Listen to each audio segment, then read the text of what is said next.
Building blocks. The Great Pyramid was built using a whopping 2 million blocks of stone. All these blocks were cut out from a quarry in the desert. The workers used tools made of stone, copper or wood to cut grooves into the stone. Then they pushed wooded wedges into the grooves they had made. When water was poured onto the stone, it caused the wooden wedges to swell up, which in turn made the grooves bigger.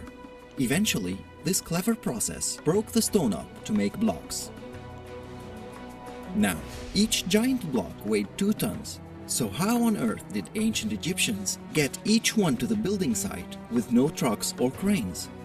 Well, some blocks were transported by boat, and others were dragged on huge sledges. Once at the building site, the stonemasons took over, carefully shaping each block so that they could all fit together to form the pyramid.